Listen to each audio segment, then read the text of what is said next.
Hi, my name is Travis. I also go by the name of online names of Tifa for show, out of Ray, whichever one. I don't know, whichever you want to address me as. And today, this video is simply just a box opening video. It's nothing crazy, nothing too spectacular, I guess, maybe to people like me, maybe, but it's simply just a box opening.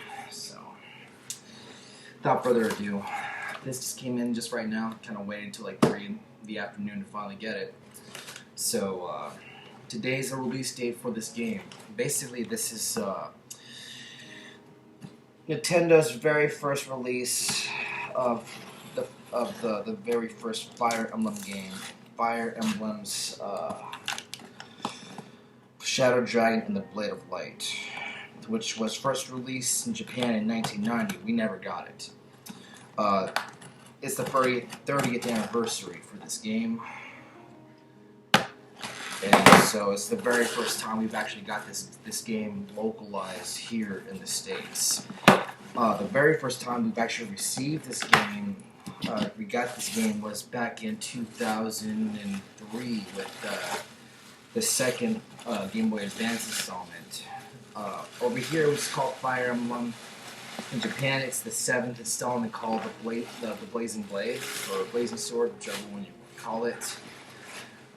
Since then, we've basically gotten every single title except for the sequel to Shadow Dragon for the DS. So that's the only time we have not gotten it. And for people like us who've basically been into this franchise since Super Smash Bros. 2001, when the characters, in fact, the franchise was first introduced to American audiences. So people like me were very much curious and interested. What is this franchise? Who are these characters? What's the game about? So on and so forth.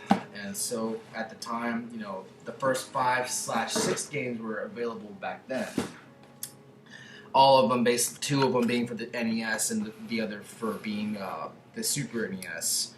Of course, over there being the Famicom and the Super Famicom. Of course, Roy first actually premiered on Smash Bros. First before his game was released at that time. So he actually first premiered on Smash Bros. Before his game actually was officially released a year later, which we still, unfortunately, we unfortunately didn't get it. It would have actually been a perfect way to actually introduce the American audience to a very good by-the-book game. However, the prequel was actually far better in most people's opinions, but without further ado. So for 17 years, we've had this franchise out of 30. We're getting to celebrate with the Japanese as well, which is pretty cool. So this is it. This is the 30th anniversary Fire Emblem Shadow Dragon and the Blade of Light 30th anniversary special edition. Now the other one I have is the Echoes, which is actually also an amazing game. My brother currently has the entire box and the game with him. It's not here right now, but it's also an excellent game because it's actually probably the best game in the franchise I've played so far. For a remake, and the very first time we received it here in the States after 25 years, since 1991, since its first release in 1991. It was the sequel to this game.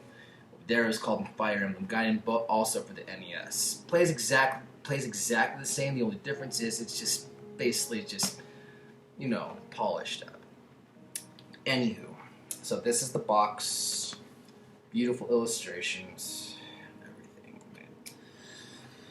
Of course, I was kind of maybe expecting it a little bit more boxy or a little bit thicker, but this will do. Of course, you have the Thalchion and the Fire Emblem right there, the shield. That's the Fire Emblem, by the way. In this installment of the series, in each different installment, it's something different. But in this game, in Mar's story, it's actually the shield. So, anyways, let me go ahead and try to get this open. We're just gonna cut the little tape parts here. We're not gonna. Now, so the thing is, as a collector, you have to understand that you actually have to, you actually really do have to open this because you're given a download code. You can't really play this as a hard copy. There's no hard copy. It's really all of this is just a physical representation of the game itself because we never got it 30 years ago, and we're given the chance to see what it's like here firsthand. And this isn't the first time Nintendo's done this. In fact, prior to this, they've actually released the first Earthbound / Mother game for the NES, but you can only get it for the Virtual Console on the Wii U. And of course, everyone's still waiting for Mother 3. So, we all know how that's going to be. So, let's go ahead and open this up. I hope I actually didn't screw it up, opening both sides. But so anyways, it's basically, like I said, it's a physical representation of what we were supposed to get. And the thing is, you have to actually use this before the end of March because then the game is no longer available. After that, Nintendo's actually pulling it off the shelves. So basically, this is what we're looking at. You have here the box, as well as some extra goodies here. Actually, hold on, this actually came over here too. Let me go ahead and separate all this real quick. Now, what we have here. We have a Nintendo Power poster with Marth and some of the enemy game sprites because they're red. So basically, kind of gives players an idea probably what it might have looked like had we probably brought it over here. So they show you some pretty cool little tips and tricks here. I think this side's actually it's a different language. Pretty sure it's French. So we're looking at this right here. So we're looking who should I recruit, Samson or Aran? Who can I find and his secret shops? Those are always a big deal in this game series. So you definitely want to take advantage of those little hints. Each of these games a lot of these games have their little and of course what makes this really amazing is the art book. A lot of collectors are very crazy about these art books. This thing is called The Legacy of Arcanea, and that's the fictional continent in the game this game series. And of course, as we see here in the shrink wrap, we have the Falchion, which is the sword, and the Fire Emblem. The shield in the sequel actually has these jewels and basically gives the shield a special effect. In fact, in the game, all the shield really does, it basically grants Marth just the ability just to open chests. So it doesn't really do anything. In the sequel, however, when you basically get all the jewels installed, all it simply does in the final chapter, it basically just automatically eliminates those other Earth / Dark Dragons, Shadow Dragons, whatever you want to call those. And so when they ever appear on the map, they automatically disappear because that's just what it does. So all it basically means is less enemies to fight. That's it. It's a very by the book game for what it was back then. This game has actually been remade twice already. The second time it was remade, it was for the Super NES, the third installment called The Mystery of the Emblem. And I thought it was actually far better compared to the NES. I mean, it really refined it in so many ways. See, it actually split into two parts. You have the first story, which is the remake of the very first game, and then you have the second story, which is what basically the game is really about. So, and then it was also remade again for the DS. Both of them, we just didn't get the sequel. We got Shadow Dragon back in 2009, and this one was actually for the DS was actually a very great installment. I still enjoy it to this day. I mean, not as much compared to Echoes, which I still think is the best Nintendo really pulled out. Intelligent Systems. It was very well done. But it still kind of upsets me. We still didn't get this Mystery of the Emblem for the DS, so that kind of really ticks me off. I'm kind of hoping that they somehow at least release it for Virtual Console on the 3DS or the Switch somehow in the future. I mean, they've kind of been doing that a lot, so. So, anyways, here's the art book. Uh, really, just really gorgeous. Really nice. So we have the binding right there, and we have Legacy Arcania. And it's so okay. So here's the thing. These are actually illustrations from the Shadow Dragon game. You probably can't see it from here, but we have. Let's see. Okay, so here we have. Let's see. Shadow Dragon, Blade of Light, Mystery. Okay, Arcania, Shadow Dragon, New Mystery. Okay, so they actually mentioned them on here, which is actually pretty cool. Actually, really awesome. That. So here's the what we're looking at here. What the release for the Famicom game looked like relative to how we got ours as NES, and then we have the history right there. So it seems to me that they're kind of giving some history along with some like the in-game illustrations and some maps of the game. And all this is really Shadow Dragon. It doesn't look like it's anything, old school from like, the Super NES or the NES era. So it's a really awesome section. And then we have the old school illustrations. So, I mean, kind of makes you wonder how long they've been working on this, because this stuff does look like it's from the 80s, but the game was published in 1990. And here's the sequel, Mystery at the Emblem. This is the one that the Super NES era was really awesome. A lot of the games for that console system were really good.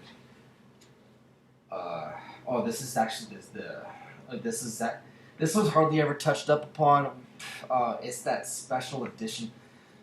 I do not know too much about it myself. Now here we go. Here's the Shadow Dragon. This was the very first time we finally got this game, and it was really good. And then there's this one. This is the one that we did not get, the one that we should have gotten, and that still ticks me off. But, I actually like the illustrations for this game far better. I mean, it's just... Whoever worked on this one seemed to have actually have it more on point. In fact, the one for Shadow Dragon, they actually contracted the mangaka for Ghost in the Shell to actually do the illustration for that game. So in case it's like you probably the name doesn't come, it's not coming to me right now. But if you actually look at the credits, you will see that they are actually accredited for it. So here are like the list of all the releases thus far in the entire franchise, from the first one to the latest with the 3 houses. So yeah, you can basically see, which title was what. Our first one was over here. This one right here. And then a second one, Sacred Stones. We should have gotten this one. The first one, the Binding Blade. It's very disappointing that we didn't get out. But apparently, we still have the actual translations. The 7th one is called the Blazing Blade. Figured as much. Let's see. So yeah, basically the names are still pretty much about the same. So, and of course Echo's guy basically still being like the best one. So. But yeah, all this is actually pretty cool. Characters you see recurring. Actually, these are the same games, just remade. This is Awakening. Wasn't too big a fan of that one, to be honest. And of course, you have the trading card game. You have actually the illustrations. I'm surprised. Sakurai hasn't given Marth the Fire Emblem Shield yet in Smash Brothers. But it'd be pretty interesting to see what kind of effect that would actually give Marth had he actually done that. But seems to me, I don't know. But anyways, yeah, this is actually some pretty cool. These are actually some pretty cool illustrations. I think a lot of these are maybe fan illustrations over here. I don't know. They don't look like they're authentic, illustrations from Nintendo themselves. So Either way, yeah, it's pretty cool stuff here.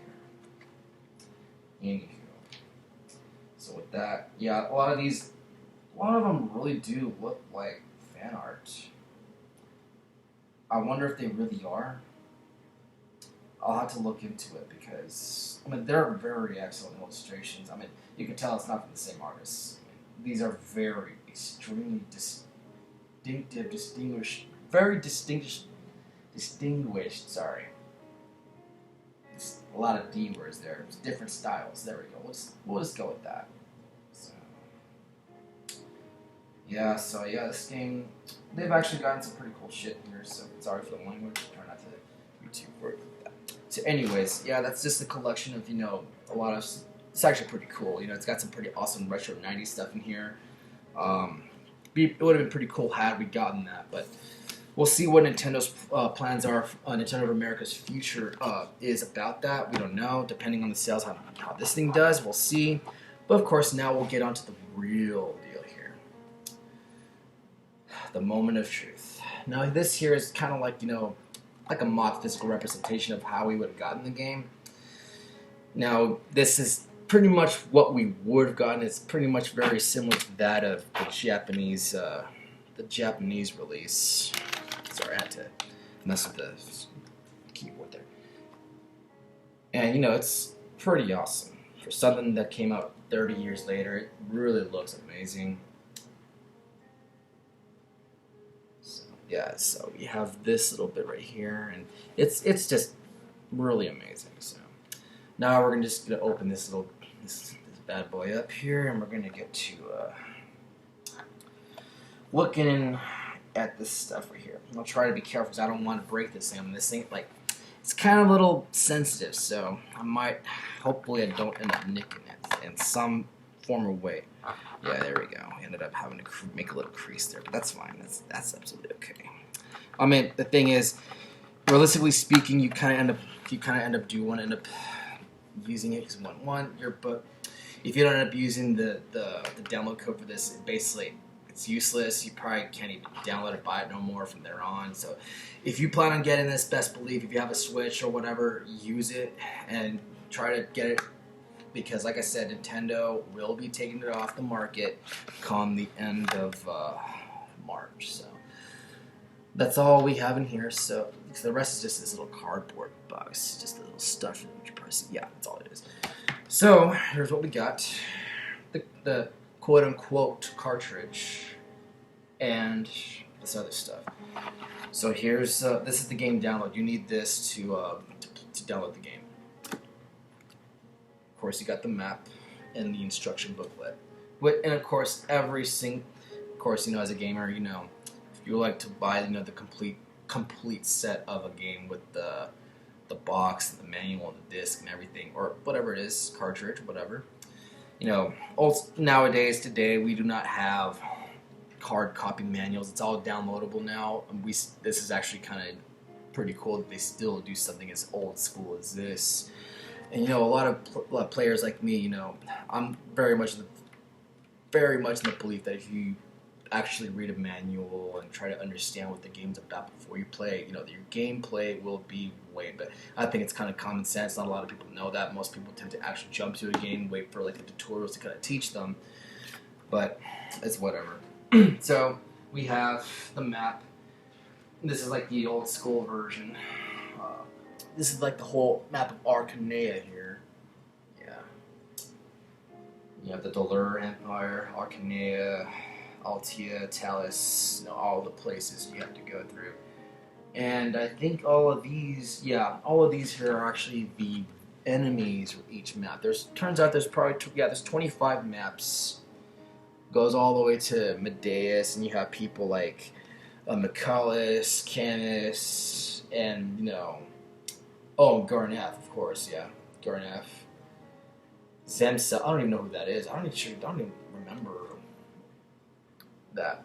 But yeah, you have, actually it seems to be he's probably around him. So the only ones that are actually sticking out are just really Canis, Michaelis, and Garneth. So.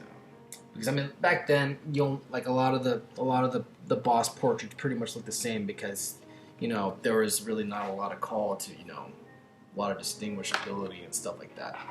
Back then, most people didn't care about gaming until like the way we have it now. So, and of course, now we have the final piece right here. Now, this it's just a block. It's just a glass block. It's just a figurine for display.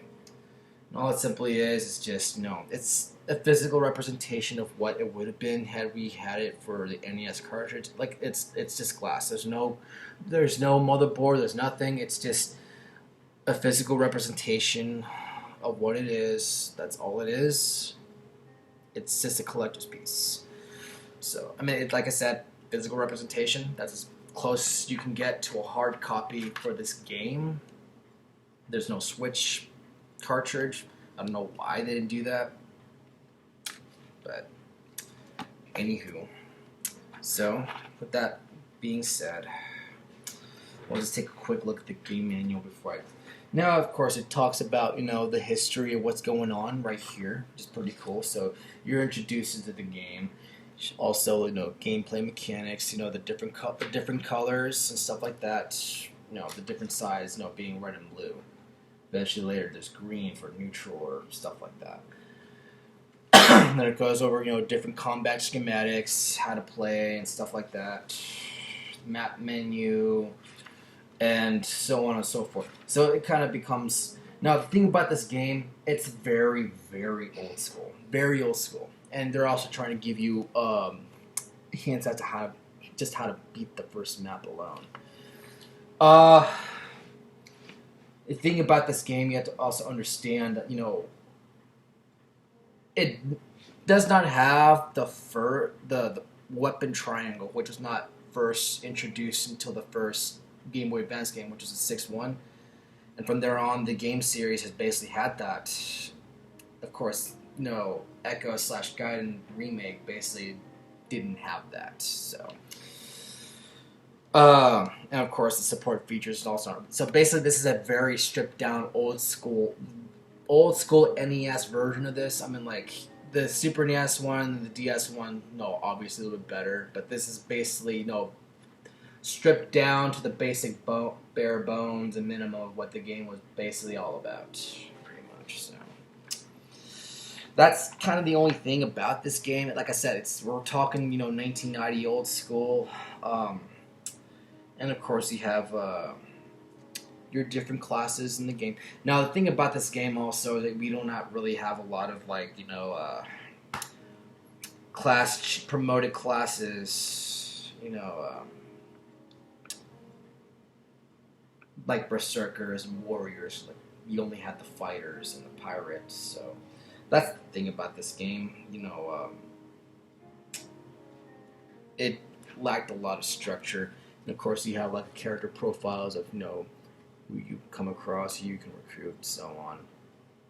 The old school 1990 illustrations. Before we kind of came to like the mid 90s, and eventually now modern kind of style and stuff. You have different terrains. So yeah, they kind of go over the different weapons and stuff like that. You have a stats book. Stuff like this is very important when you kind of come across when you play games like this. You kind of want to understand how to really play this game. So you got to be very that's the name. That's basically the prior to the game. They promote the whole tactics strategy thing like crazy. That's basically what it is. Intelligent Systems has basically been doing that, especially with the Famicom Wars franchise. So, Advance Wars, by the way, in case if y'all don't know what that is, we still haven't had one since 2008 with Days of Ruin, which was an excellent installment. The old ones from Game Boy Advance to the DS, that was an excellent series, pretty cool, but I really loved the whole Days of Ruin.